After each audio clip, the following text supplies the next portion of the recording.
इतिहास में न प्रेरणा देने वाली कहानियां तो बहुत हैं, लेकिन कुछ कहानियां ऐसी होती हैं जो आस्था और बलिदान की हर सीमा को पार कर जाती हैं। आज हम ऐसी ही एक अटूट प्रतिज्ञा की कहानी सुनेंगे। ये सवाल सुनने में ही नामुमकिन सा लगता है ना? पर यही सवाल एक ऐसी कहानी का दिल है जो हमें यकीन की हदों के भी पार ले जाती है।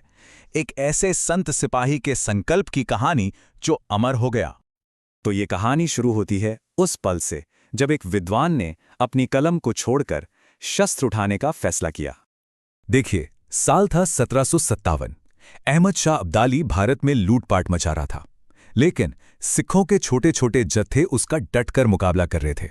अब इससे चिढ़कर और सिखों का हौसला तोड़ने के लिए अब्दाली ने उनके सबसे पाक स्थान श्री हरमंदिर साहिब को अपवित्र करने का हुक्म दे दिया। उसी वक्त दूर दमदमा साहिब में 75 साल के एक बुजुर्ग विद्वान बाबा दीप सिंह जी पूरी शांति से गुरु ग्रंथ साहिब जी की प्रतियां लिखने की सेवा में लगे थे। उनकी पूरी जिंदगी ज्ञान और भक्ति के लिए थी, लड़ाई के मैदान से कोसों दूर। और तभी उनके उस पवित्र काम के बीच एक दिल दहला देने वाली खबर उन तक पहुंची। पवित्र सरोवर को अपवित्र कर दिया गया है। ये सुनते ही उनका खून खौल उठा। बस उस एक पल ने सब कुछ बदल कर रख दिया। उस विद्वान ने एक शक्तिशाली प्रतिज्ञा के साथ इस आह्वान को स्वीकार कर लिया। बाबा दीप सिंह जी ने अपनी कलम एक तरफ रख दी और अपना 18 सेर का भारी भरकम खंडा उठा लिया, मतलब करीब 17 किलो वजनी। ये उनके फैसले का प्रतीक था कि अब कलम की जगह तलवार ने ले ली है। तरन तारन पहुंचकर उन्होंने अरदास की और एक ऐसी गंभीर और शक्तिशाली प्रतिज्ञा ली जो इस पूरी कहानी की, कह लीजिए, जान बन गई। जैसे ही उनकी प्रतिज्ञा की खबर फैली, योद्धा इकट्ठा होने लगे। लेकिन सबको पता था कि वो कितनी बड़ी, कितनी विशाल चुनौती का सामना करने जा रहे थे। बाबा जी ने अपने खंडे से जमीन पर एक लकीर खींची और कहा, सिर्फ वही इस लकीर को पार करे जो अपना शीश देने के लिए तैयार है। और जानते हैं क्या हुआ? जवाब में एक भी योद्धा पीछे नहीं हटा। 10,000 सिखों ने बिना एक पल सोचे उस रेखा को पार कर लिया। लेकिन यह जंग आसान नहीं थी, बिल्कुल भी नहीं। एक तरफ थे बाबा जी के 10,000 सिख और दूसरी तरफ 35,000 की एक बहुत बड़ी अफगान सेना। यह सच में एक असमान लड़ाई थी। दोनों सेनाओं के बीच एक भयंकर युद्ध छिड़ गया। एक तरफ आस्था और हिम्मत थी, तो दूसरी तरफ क्रूरता और संख्याबल।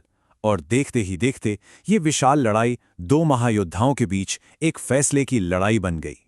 एक तरफ थे 75 साल के बाबा दीप सिंह जी, जो अपनी आस्था के लिए लड़ रहे थे, और दूसरी तरफ था 35 साल का अयान खान, एक ताकतवर और कभी न हारने वाला अफगान जनरल।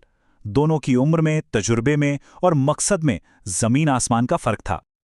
लड़ते लड़ते दोनों योद्धाओं ने एक ही वक्त पर एक दूसरे पर एक जानलेवा वार किया। एक ही पल में दोनों के सिर धड़ से अलग हो गए। एक पल को लगा जैसे सब खत्म हो गया। लेकिन कहानी का सबसे चमत्कारी मोड़ यहीं से शुरू होता है। एक ऐसा मोड़ जहां कुदरत के नियम भी आस्था की ताकत के सामने झुक जाते हैं। जैसे ही बाबा जी जमीन पर गिरे, एक सिख योद्धा ने चिल्लाकर उन्हें उनकी पवित्र प्रतिज्ञा याद दिलाई। वो आवाज उस खामोश होती रणभूमि में गूंज उठी। और फिर एक चमत्कार हुआ।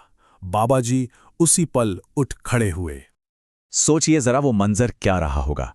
बाबा जी ने अपना कटा हुआ सिर अपने बाएं हाथ में उठाया और अपने दाएं हाथ में खंडा लेकर दुश्मनों पर फिर से टूट पड़े।